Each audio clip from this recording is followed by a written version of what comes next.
I'd just like to welcome everyone again to the third webinar in the NeuroMac Webinar series. And our guest today is Dr. Amanda Sierra. There is, of course, no need to introduce her, but I'll just give you a few information that maybe you didn't know.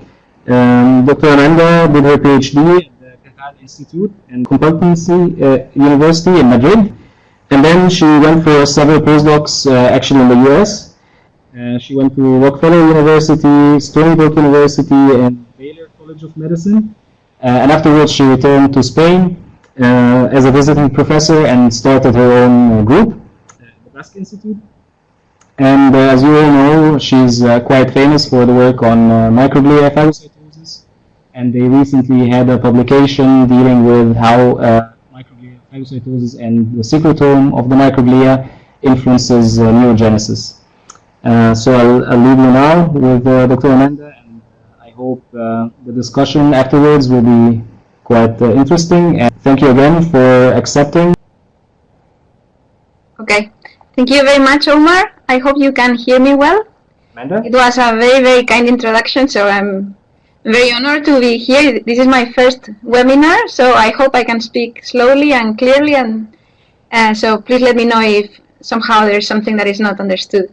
So I would like to start by sharing with you a little bit. I use Atupro because it's the name of my research center. And I don't know if you are aware of this, but Atupro was the mentor of Miguel Ortega, who was the person, the Spanish researcher who discovered microglia 100 years ago. This was a very interesting story because he was kind of a colleague and a friend of Ramon y Cajal, but also a mentor of Miguel Ortega. And I don't know if you're aware of this, but Miguel Ortega had a very big fight with Cajal, so the whole historical perspective is very interesting. So I welcome everybody to read this paper that we there with Helmut Kettenmann we translated a few years ago. So it's a very interesting story.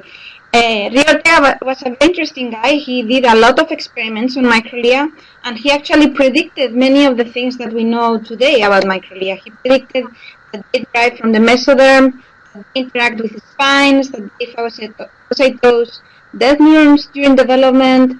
That in the adult, he said that the three main properties of microglia are proliferation, migration, and phagocytosis. He said that they are related to circulating leukocytes. As I was saying, Rio Ortega discovered many things about the role of microglia during development, in the adult, and in damage. So please go ahead and read the papers because he was a fantastic figure. So as you know, microglia, of course, they have many functions that have been discovered in the last few years. You probably are not aware because most of you are very young, but when I was your age, microglia was, I always say it's kind of like the poor sister. They were really boring cells because the only thing they did was inflammation. It was cytokine after cytokine after cytokine, and it was kind of boring. But in the last few years, since this motility of microglia was discovered, we started to see that they actually have a lot of functions in physiological conditions. And I think this has really revolutionized the field. So now you know they interact with spines, they interact with neurons, they interact with myelin during the process of myelination and remyelination, with the formation of capillaries, with permeability of the blood-brain barrier, and many other functions that probably are yet to be discovered. So one of the functions that to me is most interesting is how microglia engulf and degrade apoptotic cells through this process of phagocytosis. So to understand phagocytosis is very important to realize that it's a time-related process. You have different stages. First, microglia has to find the apoptotic cells, and they can do so because they release different signals, different attractant signals like ATP, UDP, fractal, and probably many others. So after the apoptotic cells release these signals, microglial processes have to migrate, and they contact through a series of very specific receptors. These apoptotic cells, they tether, they attach together, and they form a 3D pouch, expansion of microglial cytoplasm that completely engulfs the cell. But then there is a later stage that is usually forgotten, and it's the fact that microglia has to digest the apoptotic cell. And this has implications for tissue homeostasis, as you can see here, not only because apoptotic cells are removed eliminated from the parenchyma very, very efficiently. But also, as you will see, because I think this is not a dead end. This is going to be, I think the main goal of my talk today is to convince you that the process does not finish once you remove the dead cell. Actually, it's more kind of a beginning for microglia. So how do we study phagocytosis in physiological conditions? So a few years ago, when I was still a postdoc, I became really interested in the process detour to explain briefly what neurogenesis is. So you know most of the neurons are produced during embryonic development or early postnatal development, and only a few locations, and one of them is the hippocampus. Here's like the dentate jars of the hippocampus, is where they reside stem cells that can give rise to neurons through a process that takes approximately 30 days. So these neuroprogenitors proliferate, divide, and then they give rise to neurons. And there are different markers that can be used to discriminate between the different types of mother cells, daughter cells, the neuroblast, and finally the mature granule neurons. So why is phagocytosis important in this neurogenic cascade? Well, this is a paper that I published quite a few years ago showing that there is a very strong interconnection between life and death in the adult hippocampus. So this is shown, exemplified here in this image. You can see here, this is the granule cell layer. These are regular neurons. With that, you can see euchromatin and heterochromatin, and then you can see a few cells that are really well condensed and compacted. This condensation is called pygnosis, and is a very clear sign of apoptosis. So here in green, you have with nesting GFP the mother cells. Here with PSN, you can see the daughter cells, and you can see this tiny daughter cell that is apoptotic and is engulfed. It has this 3D microglial pouch surrounding it. So one of the first things that I observed is that the majority of these apoptotic cells were already engulfed by microglia. So around 90–95% of them are, whether you use pygnosis alone or other markers like space 3, you can already see them engulfed. So for instance, if you do orthogonal projections of these confocal images, you can really see that microglia has a pouch that completely surrounds the apoptotic cell.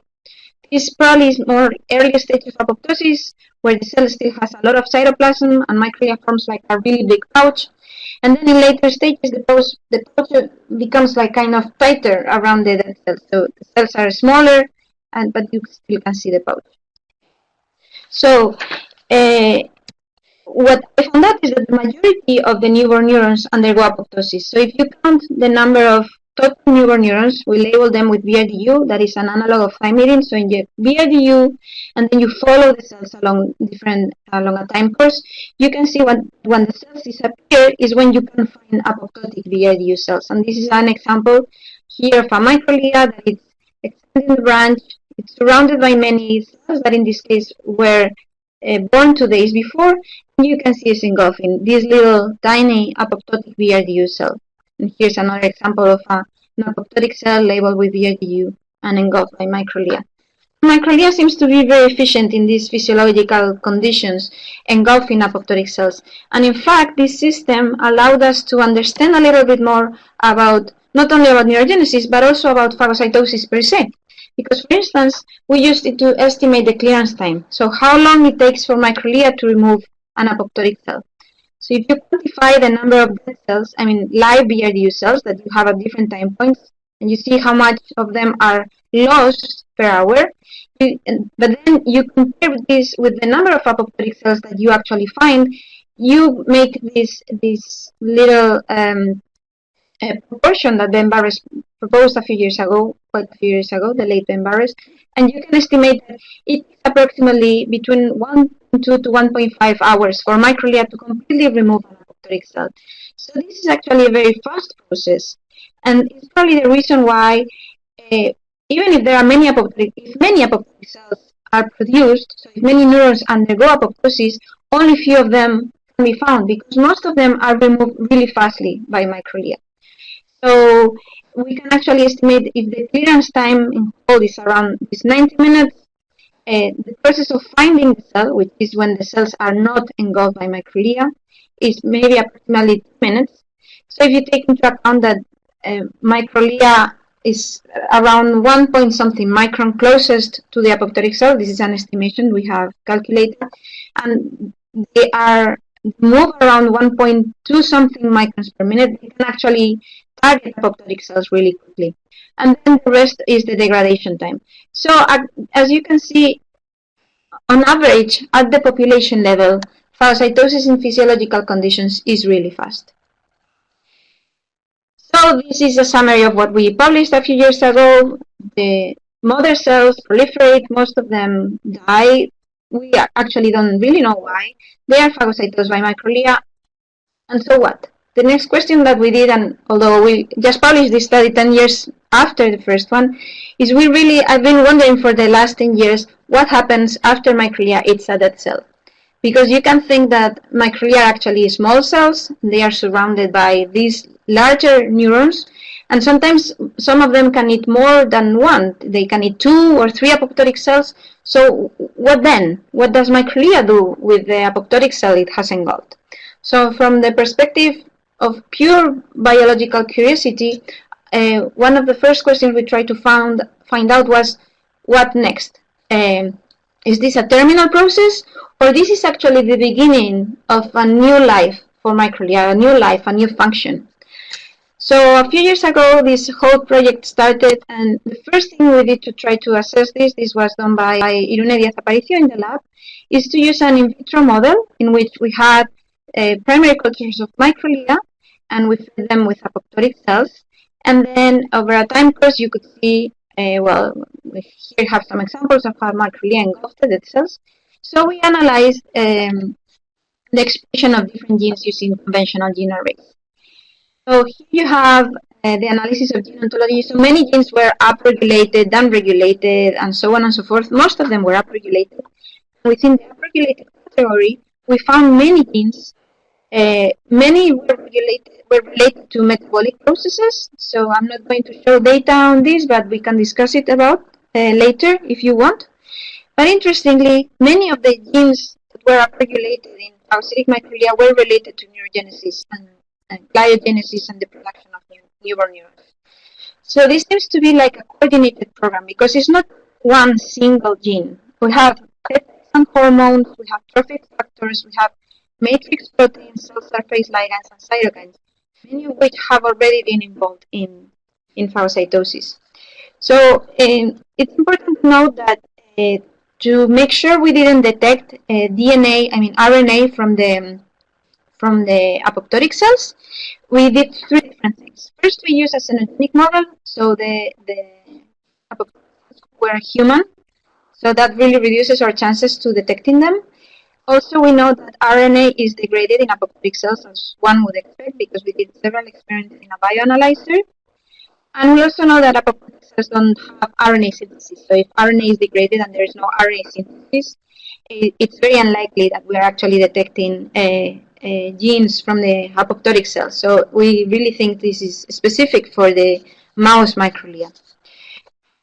So because we found these results, we then had 2 different approaches to try and determine the role of phagocytosis. If phagocytosis had an active role on neurogenesis that could go beyond simply removing the apoptotic cell. So first, we did some experiments in vivo blocking apoptotic receptors that I'm going to present first, and then we did some experiments in vitro. So in vivo, Iñaki Paris, who was another PhD student in the lab, we used 2 different models of phagocytosis receptors, both p2y12 from the Atasperlag at Budapest and merTK AXL receptors from Greg Lemke in La Jolla. So all these receptors are fairly specific for microglia. If you do FAG sorting and you compare from FMS GFP mouse, in which all microglia is green, and you separate green cells from non-green cells, and then you do for these receptors, you can see p2y12 is really enriched in microglia, merTK is fairly specific, and AXL is not so specific for microglia. So in these 2 models, these are constitutive knockouts. So we analyzed phagocytosis and neurogenesis at 1 month of age. What we found is that in both models, we have a decrease in the phagocytic index, which is the proportion of apoptotic cells that are engulfed by microglia. So here you can see some examples of apoptotic cells that are not engulfed, and some examples of apoptotic cells that are engulfed. And we also found a decreased phagocytic capacity. So that it's like the percentage of microglia that contains phagocytic pouches. So the effect is actually kind of small, but is very consistent in the two models. And we think the effect is small because there are probably many compensatory mechanisms over development. Because phagocytosis is so important and it has so many receptors that enable the recognition and the engulfment of apoptotic cells that probably knocking just one is not sufficient to really deplete phagocytosis. So probably it's more like slowing down phagocytosis. So how this block or reduction in phagocytosis translates into neurogenesis? So again, in the two models, we found a similar effect. And we found that if we label newborn cells with double 14 and we see the proliferation either with BRDU or with C7, we again can see a decrease in the number of neuroblasts that are produced. So that seems to conclude that if you block phagocytosis chronically, you also reduce neurogenesis a little bit chronically. So then we did another experiment because of all these compensatory mechanisms. We thought that maybe it would be more interesting to look at what would happen if we block microglial phagocytosis acutely. So in this case, we use an inducible model of merTK alone. So this is very specific for microglia. We treated the animals with tamoxifen, and then we did two experiments. First, we gave UDU and waited for 1 day. So this will label only proliferating cells. And in another experiment, we labeled with VRDU and waited for 4 weeks. So this would be to see how these newborn cells have translated into newborn neurons. So now in this model, you can see that the depletion, the block of phagocytosis is much stronger because it's more acute, right? So here we have the reduction in the phagocytic index and the reduction in the phagocytic capacity in both models. And now the surprise comes when we have analyzed phagocytosis, neurogenesis, because now we have the opposite effect of when we block phagocytosis chronically. Now, instead of having a decrease in neurogenesis, we have an increase in the number of proliferating cells and the number of proliferating neuroblasts at 1 day. But if we wait 4 weeks, until these neuroblasts are transformed into apoptotic cells, we can see that this increase is transient. We don't find an increase in the newborn cells. Actually, we have a tendency to have even fewer newborn cells. And in fact, the yield, so the number of wild-type 1-day-old cells that transform into 4-week-old cells in wild type is higher than in the knockout. So actually, in this inducible knockout, what we have is a transient increase in neurogenesis that then is actually decreased. So acute block of phagocytosis, transient increase, and then decrease in neurogenesis, but chronic blockade of phagocytosis is actually decrease in neurogenesis. So to try to understand this kind of biphasic effect of phagocytosis on neurogenesis, we went for the hypothesis that phagocytic microglia may be releasing some factors that would be somehow affecting neurogenesis. So to test this hypothesis, you can see I have, okay, feel free to, so you have questions, it's okay, I will wait for someone who is typing. Sana, too? Well, I think it's okay, you can go on, and just that they have enough time to write the questions for us in the end to address them. No problem. So I will keep the chat window open to see if any more questions pop up. So what I was saying is that these results, yes, it's a very important question. How do I know that the pouch is not an apoptotic microglia? Okay, because we always, so I hope you can see, no. So when we see the pouch, we always make sure that it has a branch that connects to a microglial nuclei. So that's how you can discriminate a microglia that sends a branch, a process, and it's engulfing an apoptotic cell. Whether that apoptotic cell is another microglia or not, that could be a different question. And we didn't really address it here, but at least in physiological conditions from the previous paper that we published back in 2010, what you can do is colocalization. between the apoptotic cell and different markers. And what you can find is that the cytoplasm of the apoptotic cells is condensed. The apoptotic cells don't have branches, don't have processes, because one of the things that caspase, activated caspase does is to collapse the cytoplasm. So apoptotic cells, once they are fully apoptotic, they just have a ring of cytoplasm. And then on the outside, they have the phagocytic pouch that has the branch that contacts the microglial nuclei. Is that an answer to your question? Can you please respond on the chat?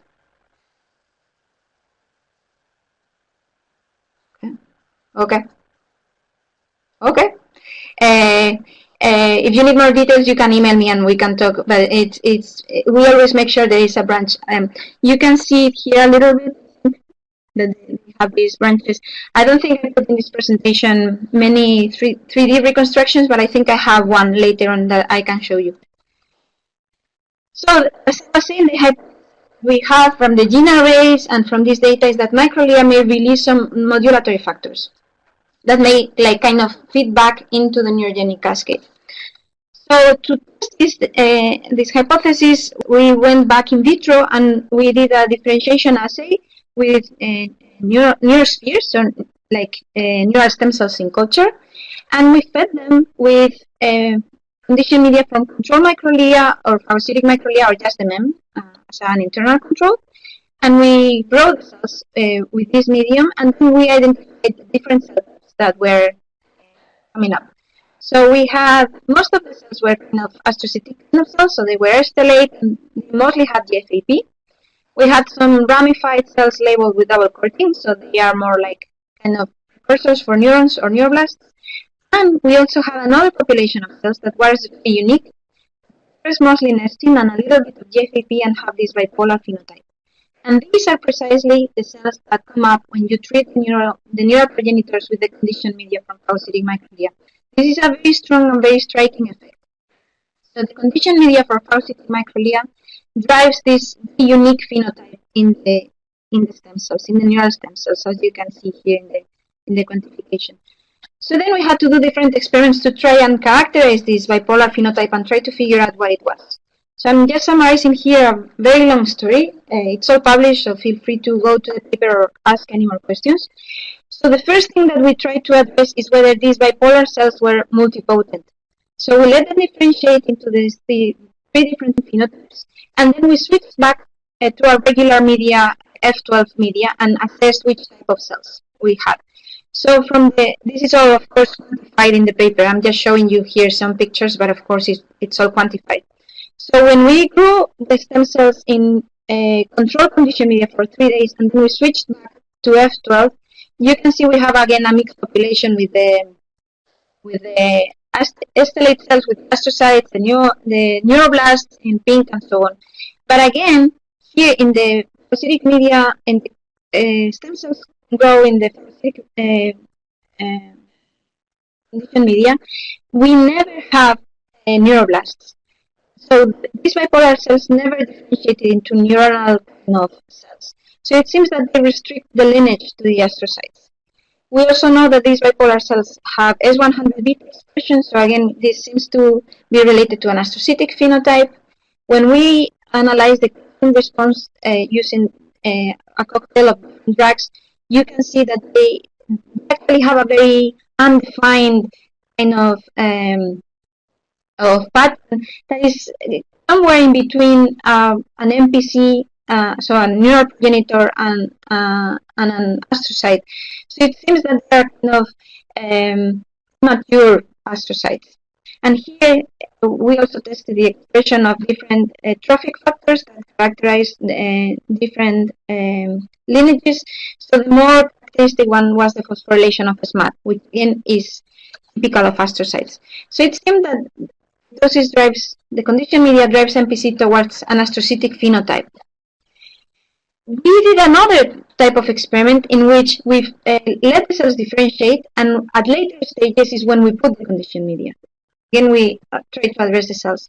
So now, instead of having these bipolar cells, now we have a phenotype that was really reminiscent of very, very mature astrocytes. You can see when in the process, in the shape they have, it's very kind of these mature stellate cells. So everything we've observed so far seems to suggest that the conditioned media from phagocytic microglia drives the stem cells away from the neuronal progenitor and more into an astrocytic progenitor.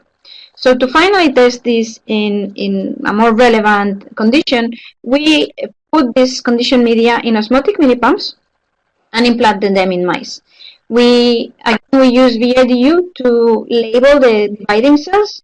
We did a first experiment sacrificing the cells, the animals, 1 day after VRDU. I'm not showing it here, but then we follow them over 4 weeks. And as you can see, we have fewer neurogenesis, fewer VRDU cells of 4 weeks when microglia, when the mice were injected with the phagocytic microglia conditioned media. We don't have any changes in apoptosis. And if we quantify neuroblasts with double cortin, you can see we have, these are different types of neuroblasts that you can observe, like the more immature into the more mature, like more ramified. This is very specific decrease in the more mature population and the total population of neuroblasts. And if you do final analysis, that will be the colocalization with new N, you can see that there is a decrease in neurogenesis. So now we have to try to put everything together. And this is kind of the summary of what this paper is trying to show. So if you follow the story, we have the stem cells, they proliferate, they give rise to daughter cells. Some of them will incorporate as newborn neurons into the hippocampal tissue, but many of them will die, undergo apoptosis, and will be phagocytosed by microglia. Now, Amanda, sorry to help. Please move the small window just away from the slide. Okay. Yeah, but otherwise I cannot see your chat, so I'm gonna have to move it somewhere. So you want me to go back? Maybe down on the left, maybe, or. So the question by Subra, in which it was this slide or earlier slides? The composition of the conditioned media is just regular DMEM. And we grow microglia. The control microglia is collected for 24 hours, and in the phagocytic microglia, it's also 24 hours. In the control, it's just DMEM, regular DMEM, which is not the medium that is conventionally used to grow neurospheres. This is why we have DMEM as a control, but it's regular DMEM. Is that answering your question?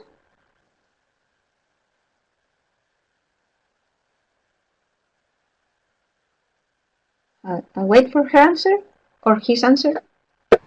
Meanwhile, just switch the windows again, because now we have something of the other screen somehow in the presentation. So if you just switch the windows again, this small window now looks weird. I have to go somewhere, otherwise I cannot see you guys. I cannot see your questions and have my screen at the same time. If I read.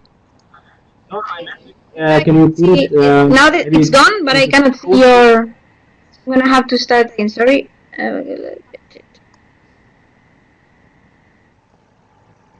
So I'm not understanding any specific secretome for microglia.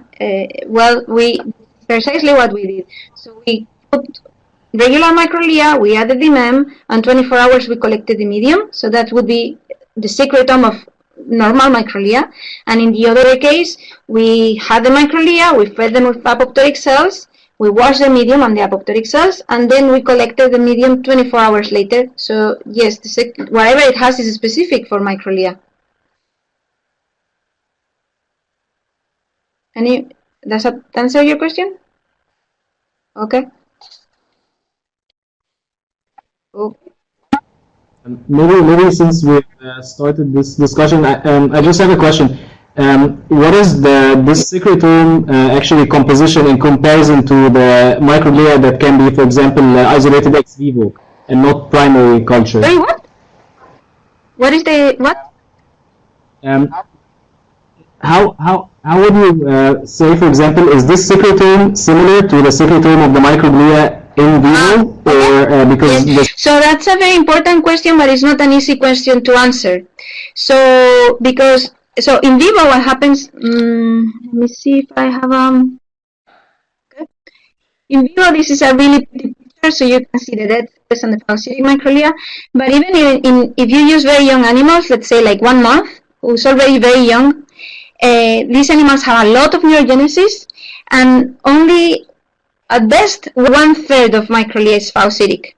So you have very few phagocytic microglia at any given time. And if you go for older mice, because neurogenesis declines with age, even at 2 months, from 1 month to 2 months, the decline is exponential. It's a huge decline in neurogenesis and huge decline in the number of apoptotic cells and huge decline in the number of phagocytic microglia. So it's not so easy to test what changes does phagocytosis trigger on microglia in vivo. What we are doing now is, so we've been looking for several years for a model where we could enrich in phagocytic microglia. Because what you need to realize, and I'm going to, well, I didn't show it here, but, so if you see here, these changes, okay. These changes represent the full range of this particular gene. So you see many genes are affected. It's not just one. So the secretome of phagocytic microglia is not just one release molecule that is affected. There is many molecules that are affected. It's this kind of coordinated program. And there are changes between 3 hours and 24 hours. So at 3 hours, microglia is still in the process of digestion.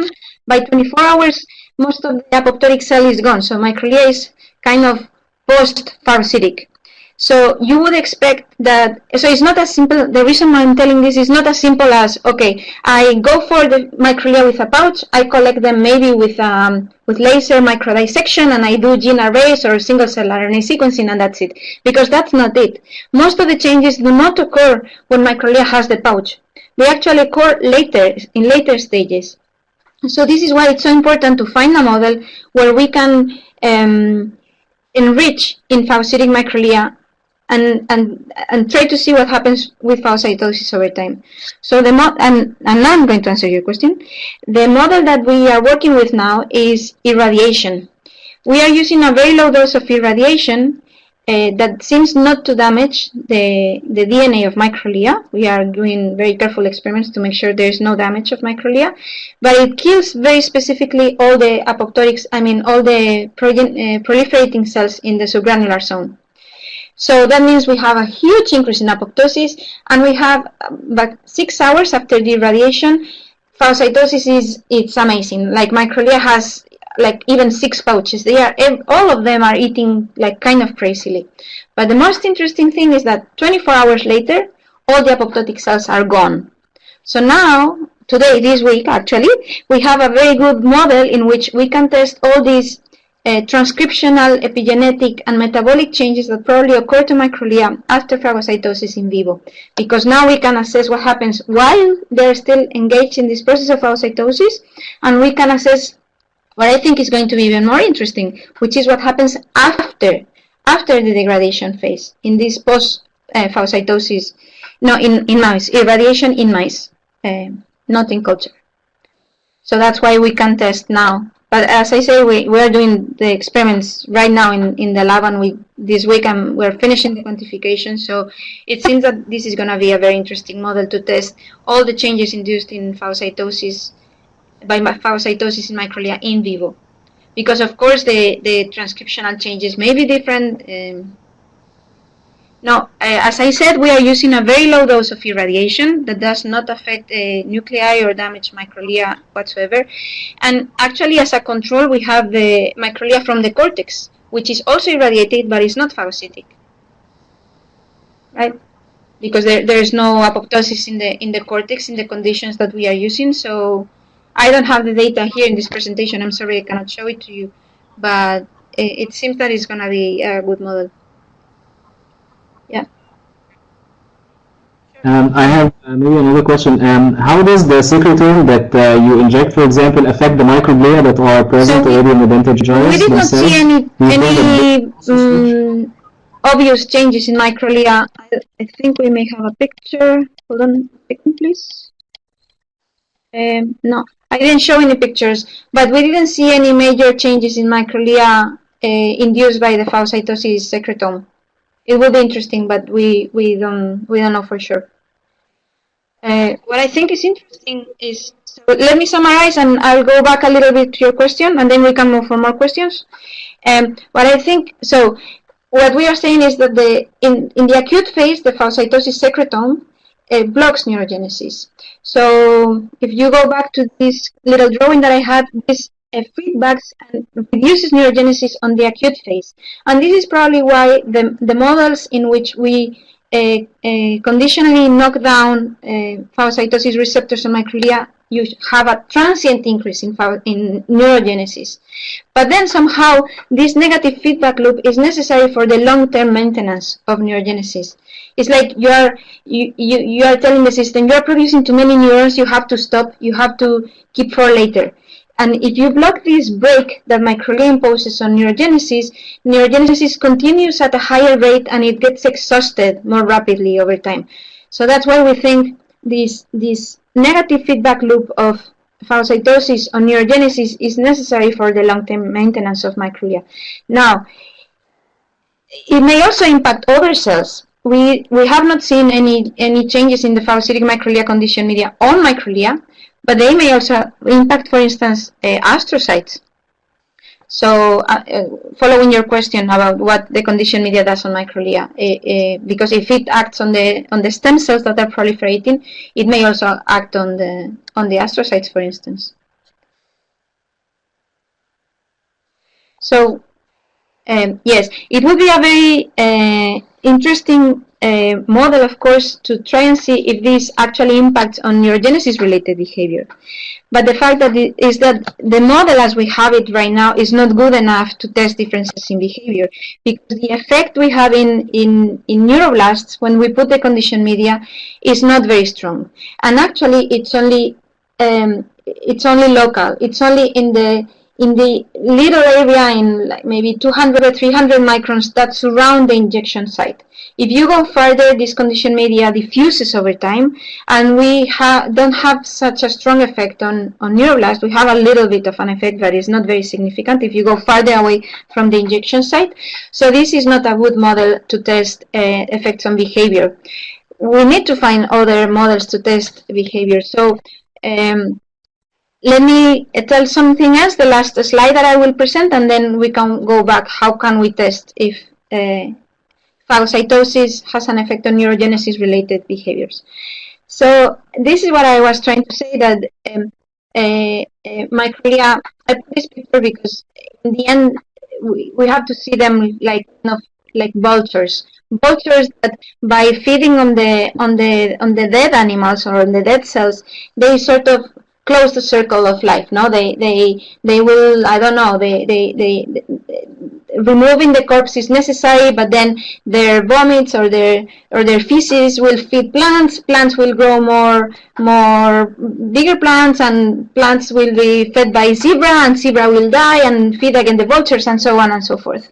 So I think it's important to, this is like the main point, that phagocytosis is not a terminal process, but it's just the beginning of a new story for microglia. And this may not only be relevant for neurogenesis, as this story I was telling you about, but I think it's important to take into account when we are actually trying to study phagocytosis in diseases. So I'm going to show you a cartoon.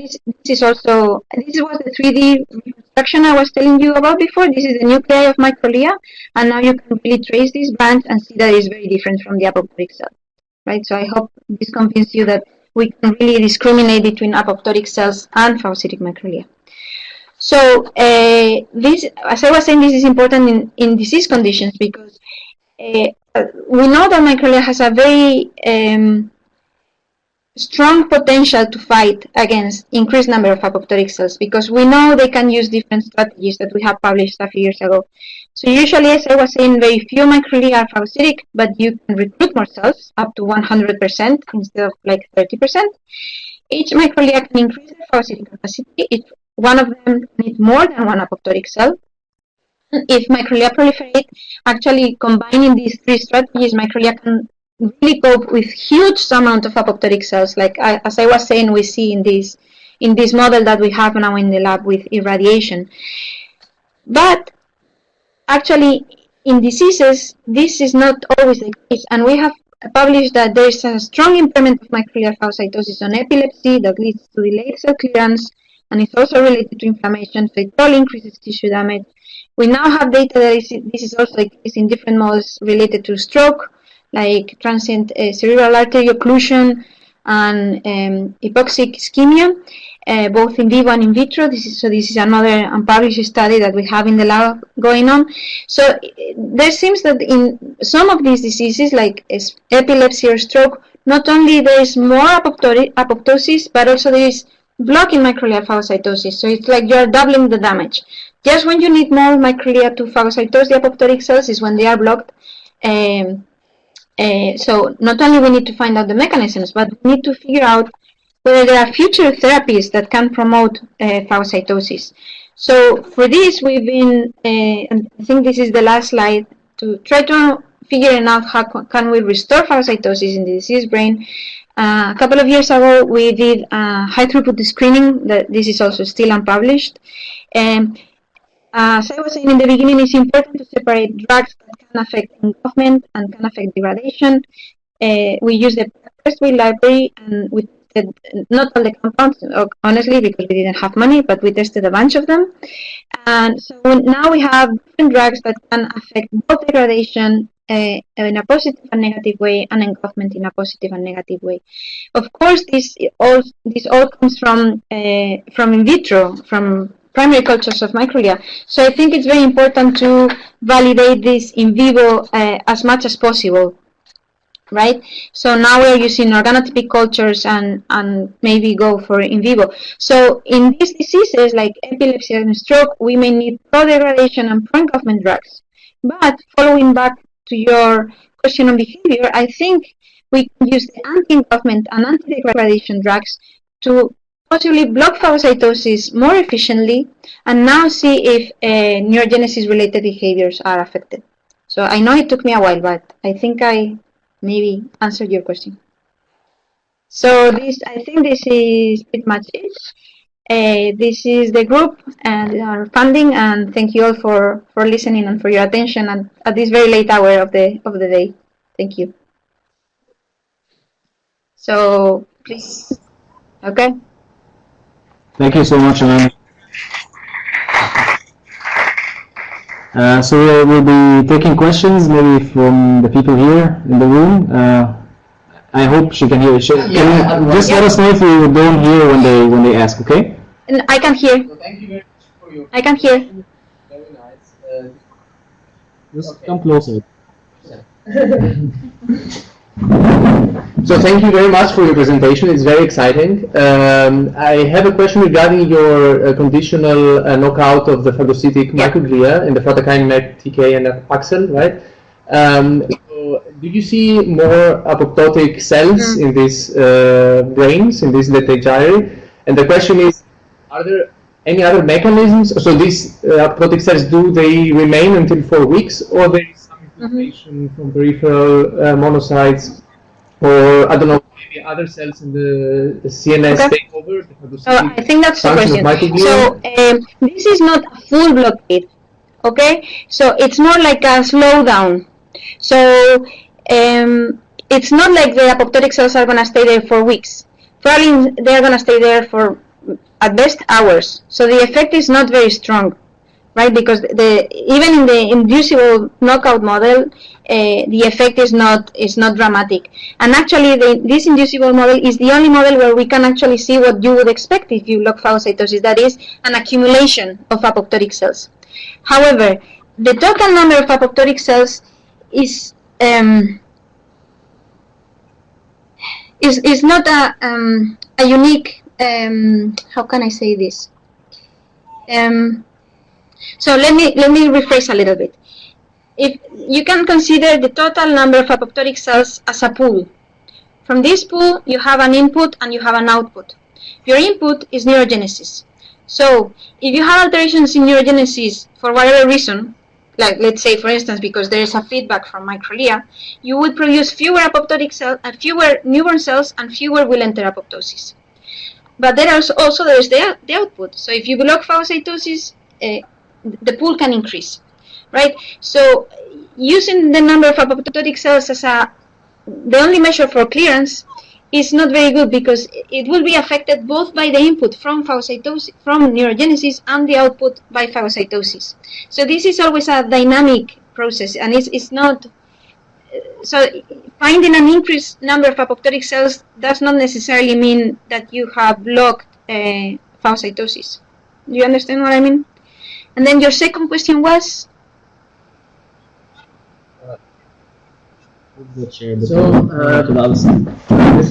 Okay. So yes, following your train of thought, then that means that if you actually deplete microglia through a period of time, you should just your second question was actually about whether other cell types can compensate for microglia. We always test that we have not directly tested it in the conditional models. I think we only analyzed astrocytes and we didn't see. So usually there is zero phagocytosis by astrocytes. And in our hands, in these models, there is not phagocytosis in these conditional models. In epilepsy and stroke, there is no compensation by astrocytes whatsoever. So whatever blocks microglial phagocytosis also blocks astrocyte phagocytosis. And in the stroke model, this is unpublished, I'm sorry, but if you guys are coming to the EMBL meeting, we will show this data. There is actually very little phagocytosis by invading monocytes either. So there is very little compensation. Now, the thing is that if you deplete microglia, I think there are very many questions that need to be answered. First is who is going to eat the dead microglia, right? What kind of effect is going to having either dead microglia that are not phagocytosed or activating other cells for phagocytosis in your tissue? I don't know. So my personal opinion is that depletion models are very dirty. I know people like them very much because you just feed microglia. I mean, you feed your animals with Plexicon or whatever, and you think microglia just vanish and that's it. So you can either compare a tissue with microglia and a tissue without microglia, but to be honest, I don't think that's the case. I think that by killing microglia, you start a huge downstream cascade of effects that you cannot discriminate from just the presence of microglia. So honestly, I wouldn't use the depletion models.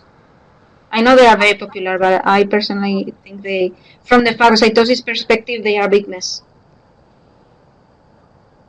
Okay. Mm-hmm. Thank you very much. Any more questions? I have a question. I'll go to so that you can also see here. I haven't appeared in the video at all. I just wanted to ask you if the secretome that is driven or induced by an apoptotic cell being phagocytosed, similar to that when, for example, A beta is phagocytosed by microglia. Yeah. Would it induce a Yeah, I didn't hear the last part of the question, so please let me know if I missed something when I answer. But so what it's important to note is that we call it all phagocytosis, but it's probably very different. So the chemotaxis from A beta or myelin or apoptotic cells or whatever, the mechanisms of that chemotaxis and the receptors in microglia are going to be different. So A beta seems to be chemotactic per se. Apoptotic cells are chemotactic because they release ATP and other stuff. So the receptors that they will activate on microglia are different. The recognition receptors are also different, right? And per se, the activation of these different receptors may actually trigger different types of changes in microglia. But then the degradation part will also trigger different mechanisms, because I think microglia is very well prepared to deal with eating and degrading apoptotic cells, but they are not so well prepared to degrading A beta. And probably you know this is kind of a big debate in the brain, whether microglia, particularly in vivo, can actually degrade A beta. So I'm pretty sure that many of the transcriptional, epigenetic, metabolic, and the secretome changes triggered by phagocytosis of A beta are going to be quite different from the phagocytosis of apoptotic cells. Okay. Yeah, that answers my question. Yeah, there's one question. You have to come to the seat, but bring it a bit to the left so that you. Hi. Hi. Thank you for the talk. I just had a quick question because you briefly mentioned that you saw phagocytic microglia that can let's say, take up 5 or 6 even apoptotic cells at the same time. Is this a capacity that you think all microglia have, or is this something that you see sort of in rare occasions? Yeah. So if you give me a second, I can go back to my other computer and bring a picture to share with you. Will that be okay? Can you guys give me a couple of minutes while I try to answer your question? ¿Me dejas tu pincho, please? Sure. Sorry, just a second. So I think it's a very important question. So at least in the dentate gyrus, I think all microglia can eat that many cells, because in the irradiation model, they are pretty much all super phagocytic. Give me a second, because I know you will believe me much better if I put this now, because I personally think we didn't fully demonstrate this yet, but I think that the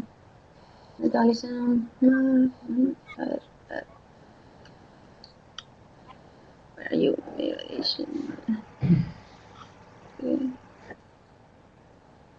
Okay. So, because what I'm saying is that microglia, phagocytosis, I think it trains microglia. It really changes microglia. I showed you genetic changes, but now we have data that it also starts at the epigenetic level. So I think it's gonna actually, I hope it's the right one, maybe not be the right one. Hold on. Yes. Okay. Now you can see here how they big they look. This is microglia and has one. This is probably 1 or 2, and this is another 1, 3. So they can eat a lot, and 6 hours after irradiation, they are all engaged in phagocytosis. But since phagocytosis per se changes microglia, it's possible that the dentate gyrus microglia is already different from other regions because of the changes, not only because of the local environment, which of course, but also because of from the training induced by. So they may be more, maybe better phagocytes than other cells because they have already seen so many apoptotic cells during adulthood. So I'm not sure about your question. I think they may be different. I think they are prepared for phagocytosis, but whether they are also efficient in different regions, I'm not sure. And when you see these sort of extremely phagocytic cells, let's say, is it always contained in this, let's say, strip of the dentate gyrus? This is the subgranular zone, and all the apoptosis is restricted to this region. It's strictly restricted to this region. So all the microglia, like for instance, there's a microglia here that is extending this branch all the way into the subgranular zone and is engulfing down here. But what is really interesting is you can see by 24 hours, all the apoptotic cells are gone, and microglia look enough normal, not absolutely normal, but they do look normal. So there is huge chance in these 24 hours, and this is why I think the importance is 1 day or maybe up to 7 days after irradiation is when we are going to see many interesting long-term changes in phagocytosis, in microglia after phagocytosis. Okay. Thank you so much. Yeah, so I think I was answering you before about the cortical microglia. So in the irradiation model, the cortical microglia will be our control in the irradiation model because they will also receive the irradiation, but they will not be phagocytic. So this is what we are doing now to see if what kind of changes we will have induced by radiation. So there's also this question whether we check for memory effects in the merTK mouse. No, we did it mostly because we don't have the mice here, but I think there's a paper already. It was a paper initially published by Greg Blenky showing, well, I think the paper is actually called something about merTK controlling multiple features of microglial physiology, and I think they did describe already some changes. But because the effect in neurogenesis is transient, as I was saying, there's a transient increase and followed by a decrease, it will not be so easy to assess the memory effects or memory alterations, because it may be biphasic also. But it's mostly because we don't have the mouse here, but it will be interesting. It's a good question.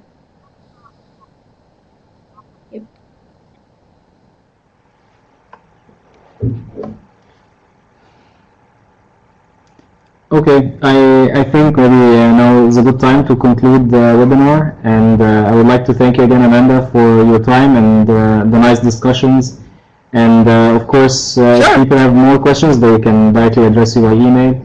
It was really nice to have you, and it was really a pleasure to see the data and also get a more clear explanation.